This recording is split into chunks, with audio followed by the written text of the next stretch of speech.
भागामध्ये पारंपरिक कुठल्या पद्धतीचं पीक होतं याचा पहिला अभ्यास केला पाहिजे. तो करते म्हणून मी आता मी बघवलं ते ड्रॅगन फ्रूटचे प्लॉट लावा लागलेत लोक. कशासाठी लावा लागले? आता काल त्या इस्लामपूरला 20 एकर ड्रॅगन फ्रूट लावलाय माणसानं. पाया पडतो म्हणलं तुझ्या. 50 लाख रुपये लॉस साहेब. अरविंद पाटील 50 लाख रुपये लॉसला माणूस आहे. परवा माझ्या हुडकत मला तिथं गाडी घेऊन मी म्हणलं कशाला आला बाबा तू? ते आणि 2000 रुपये पेट्रोल डिझेल तुझं फुकट. लोकांना काय करायचं हेच कळत नाहीये. आणि पुन्हा आपण तिथंच येतो, जे मन सैरभैर झालंय, विचार जे हल्लेत आपले, विषाचं खाल्ल्यामुळे हल्ले, मन शांत नाही ना. आपण किती अनैसर्गिक गोष्टी करतो आहोत त्याची कल्पना तरी आहे का आपल्याला? आपली देशी गाय जी आहे ती किती लोकांच्याकडे उरली आहे शिल्लक? पारंपरिक कुठे शिल्लक नाही. का उरली नाही आपल्याकडं? आज देशी गाय असल्याशिवाय शेती होऊच शकत नाही असं माझं म्हणणं आहे. एक देशी गाय प्रत्येकाच्या घरामध्ये हवीच. त्याला 2 कारणं आहेत, एक व्यावहारिक आणि एक आध्यात्मिक. देशी गाय घरात असणं म्हणजे घरात वैभवाचं लक्षण आहे, उत्तम आरोग्याचं लक्षण आहे. आज गायीबद्दलची पेटंट जपानने घेतली आणि आम्ही बसलो इथं खोयारकर. मी केलेला अप्लाय माझा कॅन्सल झाला. जपानने घेतला अप्लाय. गाय देशी गायचे 4 पेटंट त्यांच्याकडे आहेत. देशी गायचं महत्व आपल्याला कोणी सांगितलंच नाही. स्वित्झर्लंडला मी गेलेलो, 5000 गायींचा गोठा बघितला. आपल्या घरात आपण लेकरांना ज्या पद्धतीनं प्रेमानं वाढवतो तसं गायीनं लाडात ठेवलं, तिथं प्रेमानं ठेवलंय. आणि आमच्या गायी कसायाकडे दिल्या आम्ही. काय उपयोग नाही, दूध काय दिना, नुसतं खातेच. हे आपली उत्तर आहेत. आपल्याला अध्यात्म माहीत नाही, सांगितलं नाही आणि आपल्याला ते जाणून घेण्याची वृत्ती पण नाही.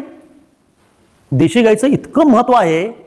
एक देशी गाय तुमचं 20 एकरचं रान करू शकते, एवढं त्यात ताकद आहे. आणि भगवंतानं एकमेव प्राणी असा निर्माण केलाय की ज्याला सूर्यनाडी आहे. हे माहिती आहे आपल्याला कोणाला? तुम्ही शेतकरी तुम्ही आहात. गायीच्या पाठीवर जे वशिंड असतं ना गोल, आपले भारतीय गाय जी आहे, म्हणजे कुठलीही गाय, कोकण गिड्डा असू दे, ही असू दे, तुमची गीर असू दे, भारतातल्या सगळ्या प्रजाती बघा तुम्ही, प्रत्येक गायीच्या पाठीवर वशिंड आहे का नाही? ते वशिंड म्हणजे सूर्यनाडी. यार इंडिया कितना आगे बढ़ रहा है नहीं, पर इन्वेस्ट कहाँ करूं? इंडेक्स म्यूचुअल फंड से शुरू कर, इंडिया बढ़ेगा, सेंसेक्स उठेगा. आहे का नाही? ते वशिंड म्हणजे सूर्यनाडी. जगातला एकमेव प्राणी आहे सूर्यनाडी असलेला. त्याचं आध्यात्मिक आणि हेल्थ वाईज जबरदस्त महत्व आहे. जर त्या वशिंडावरून तुम्ही दररोज 2 मिनिटं हात फिरवला प्रेमानं, जसं की आपण कुत्र्या मांजराला जवळ घेऊन प्रेम करतो, नुसतं वशिंडून हात फिरा. ज्यांच्या कोणाचे ब्लड प्रेशरची गोळी चालू असेल, 8 दिवसात ब्लड प्रेशरची गोळी बंद. तुमच्या बॉडीमधला ब्लड प्रेशरची लेवल नॉर्मल करते नाडी ती. सूर्यनाडी म्हणजे कॉस्मिक एनर्जी ओढून घेण्याची रिसिव्हर आहे. तो पॉझिटिव्हिटी ओढून घेते गाय स्वतःकडे. म्हणून गायीच्या सहवासात राहिलं तर अनेक रोग बरे होतात. गायी बरोबर राहिलं तर घरचं वातावरण आनंदी होतं, घरात चांगलं आरोग्य होतं. हे संशोधनाचे निष्कर्ष आलेले आहेत, आपल्यापर्यंत पोहोचवलेच नाहीत ते. यातली एक गमतीचं उदाहरण सांगतो. मुंबईला अंबरनाथ आहे ना, कल्याणजवळ, तिकडे माझ्या एका मैत्रिणीचा भाऊ IT इंजिनियर आहे. 2 लाख रुपये त्याला पगार होता. आणि त्या पोरग्यानं 4 वर्षापूर्वी अचानक नोकरी सोडली आणि गायीचा गोठा काढला. सगळ्या घरादारांशिवाय 2 लाख रुपयाची नोकरी सोडला आणि गोठा. काय तुला काय म्हणले, काय तुला ते शेण बिन काढायला जमणार आहे काय? पहिल्यांदा लोकांना काय वाटलं, ते A2 दूध वगैरे आहे ना, आता तूप काय 3-4 हजार रुपये लिटर त्या नादाला लागला काय? दूध बीध नाही म्हटला. बिहारी मुलं 2 ठेवलाय, 20-20 हजार रुपये पगाराची, शेण आणि मूत्र काढायला. आणि मला म्हटलं, मला त्या मैत्रिणी फोन त्याला शिवाय दे म्हटलं, मूर्खारखं वागालाय. 1 कोटी रुपयाचा फ्लॅट घेतलाय, हप्ते चालू आहेत, काय बोंबला म्हणा, नंतर अडचण ते आर्थिक अडचणी. मी फोन केला, काय रे दादा म्हटलं, काय दादा तू तिथनं बोललो का म्हटलं, माझं बघायला ये. म्हटलं काय बघायचं, गायचा गोठा तुझा, गाय बघायचं शेण बघायचं, त्याचं पुढं काय असतं? नाही तू बघायला ये म्हटलं. माझ्या कामाच्या व्यापातनं मला 60 महिने जमलं नाही. मी खूप वेळानं गेलो आणि जबरदस्त धक्का दिला त्या पोरग्यानं मला. पत्र्याच्या शेडमध्ये 10 गायी आणलाय, देशी, आपल्या देशी, खिल्लार गाय, म्हणजे दांडगे गिरीबिरी पण नाही.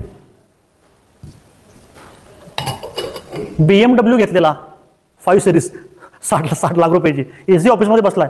हे रे काय म्हटलं, आपलं सगळं मस्त चाललंय म्हटलं. काय गाई, शेतकरी रडाला म्हटलं माझ्यानं, तू काही करायलास, चला म्हणलं दाखवतो. लगेच मागे गेलो, पत्र्याचं शेड, 10 गायी स्वच्छ होत्या. त्या पोरांनी पाणी बिणी मामी, असं घाणेरडं काय नव्हतं.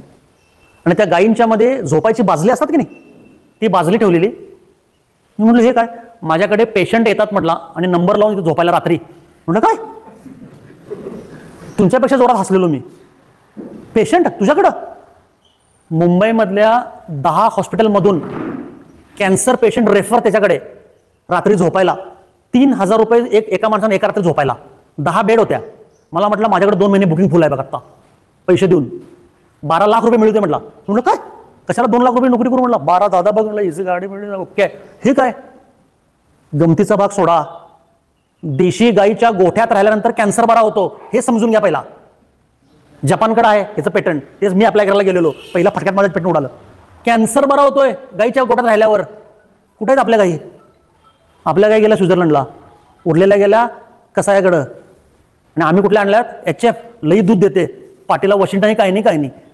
HF ही गाय नाही, जर्सी. हे तुम्हाला माहिती आहे का सगळ्यांना? ती गाय नाही आहे हे माहिती आहे टेक्निकली.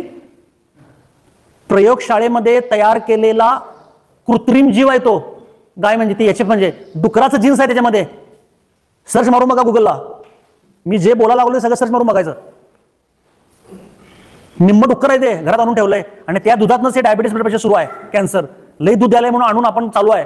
घरात अवदसा आणले आणि लक्ष्मी बाहेर पाठवले आणि आपण काय म्हणतोय शेती परवडना. कसं परवडल? आपलं कर्म आहे ते फेडालोय. विसरू नका माऊली ही गोष्ट. मी सांगतोय गमतीत करायला गंभीर आहे विषय. घरची लक्ष्मी दिली आणि अवदसा घरात आणून ठेवली. HF गाईचं दूध पोरा बाळांना पाया पडतो देऊ नका.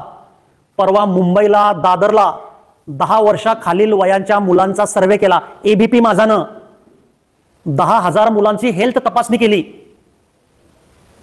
80% मुलांना डायबिटीस, अंडर 10. टीव्हीला बातमी आहे, माझ्याकडे क्लिप आहे. मुंबईमधल्या 10 वर्षाखालील 80% मुलांना डायबिटीस आहे. पित्यात दूध जर्सीचं. गायिका म्हणतात, गायिका. मुंबईतलं ते वेगळंच, तबेला पेबेला काय मोठे मोठे शब्द. जर्सी गायचं दूध. किती प्रॉब्लेम सुरू झाला आहे आज. लहान मुलांना कसले कसले आजार सुरू आहेत. त्यांच्या आया दाबून दूध पी काय बोर्नव्हिटा, हॉर्लिक्स. अरे ते दूध विषाचं आहे, त्याचं काय. जर्सी ही गायच नाही आहे, डुकरापासून तयार केलेलं क्लोन आहे. प्रयोगशाळेत तयार केलेला कृत्रिम जीव आहे. दूध लई येण्यासाठी अकृत्रिम गोष्ट आहे ती. आणि आपण ते दुधातनं पैसे मिळावेत म्हणून जर्सी गायचे गोटे केलेत लोकांनी. कोण पण एक दाखवा मला जर्सी गायचा गोटावाला सुखात समाधानात मस्त आहे, दाखवा कोण आहे काय. तो तरी फायद्यात आहे काय बघा. आपण मूलभूत व्यवस्थाच विसरलोय, चांगलं जगणंच विसरलोय. केंद्रस्थानी जगण्याच्या पैसाच आहे फक्त आपल्या. आणि पैसा मिळवण्यासाठी आपण किती अनैसर्गिक गोष्टी करतोय. शिरोळला साहेब मी गेलो होतो, संध्याकाळी 3-3, 4-4 फवारण्या भाजीपाल्यावर. संध्याकाळी वीधभर दोडकं होतं, हे बघा एवढं. हे किती 4-5 इंच असेल ना. दुसऱ्या दिवशी सकाळी एवढं होतं, इंजेक्शन मारलं. हे योग्य आहे? हे नैसर्गिक आहे? आणि ती दोडकी आपण खातोय म्हणजे आपल्या पोटात काय जात आहे हे लक्षात घ्या. चिकन आणून खा लावलंय आपण 150 रुपये किलोचं. स्टेरॉइड इंजेक्शन देतात त्या कोंबडीला. तिला चालता येते काय, उभारता येते कोंबडीला? त्या 42 ते 46 दिवसामध्ये 2.5 किलो कोंबडी होते. ही वाढ नैसर्गिक आहे का? निसर्गता कोंबडी होते? आपल्या घरातली कोंबडी 46 दिवसामध्ये 2.5 किलोची होते काय? 6 महिने लागतात कोंबडी मोठी व्हायला.